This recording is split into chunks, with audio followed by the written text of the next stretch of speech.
The avoidant has spent years perfecting their patterns.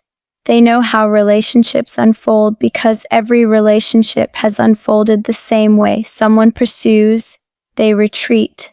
Someone demands more, they offer less. Someone eventually breaks, and they walk away validated in their belief that connection is unsustainable. This cycle has repeated so consistently that the avoidant stopped questioning it.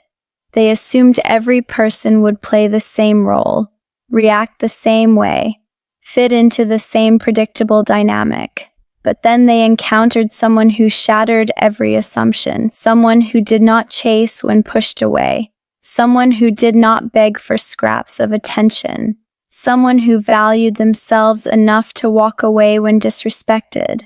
The avoidant has never met anyone like this, and it has fundamentally destabilized everything they thought they knew about relationships.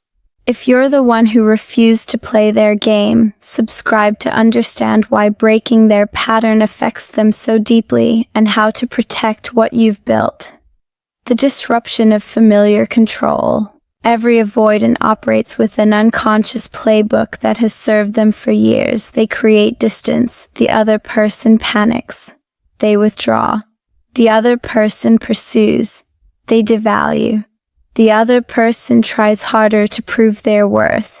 This dynamic allows the avoidant to maintain control while avoiding genuine vulnerability. But someone who refuses to participate in this script breaks the entire system. When the avoidant withdraws and is met with indifference rather than pursuit, when they devalue and the other person simply leaves rather than fighting for the relationship, when they create distance and find that distance has become permanent rather than temporary, their entire framework collapses. This person is not playing by the rules the avoidant unconsciously established. They are not rewarding bad behavior with continued availability. They are not accepting breadcrumbs while hoping for more. They are not making the avoidant's emotional unavailability their personal project to fix. This disruption is profoundly disorienting because the avoidant has never had to confront what happens when someone refuses to tolerate their dysfunction. They have always been able to count on people staying despite their patterns, which allowed them to avoid ever changing those patterns.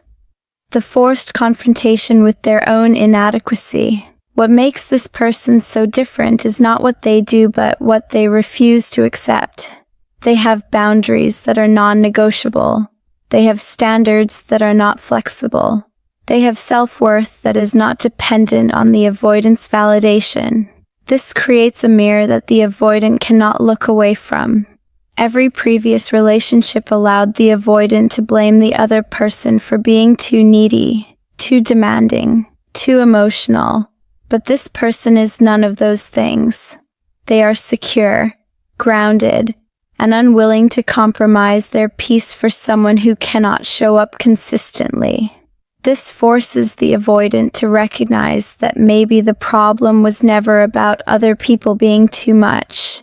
Maybe the problem is that the avoidant is not enough, not because they are inherently flawed, but because they have refused to do the work required to be emotionally available. This person exposes the avoidance patterns not through accusation but through contrast. By being healthy themselves, they highlight how unhealthy the avoidance approach to relationships truly is. And the avoidant, for perhaps the first time, cannot rationalize their way out of this awareness. The regret of losing what they cannot replace. The devastating realization for the avoidant is that people like this do not come around often. Most people will tolerate dysfunction out of hope, loneliness, or their own attachment wounds. But someone who is genuinely secure, who knows their worth, who refuses to accept less than they deserve is rare. And the avoidant destroyed that connection through their own fear and avoidance. They cannot find another person like this by applying the same patterns because this person was only in their life briefly, precisely because they refuse to enable those patterns. The avoidant is left with the haunting recognition that they had access to something extraordinary and they squandered it.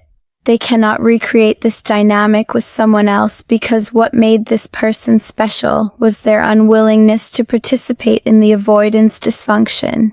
The regret is permanent because the lesson came too late.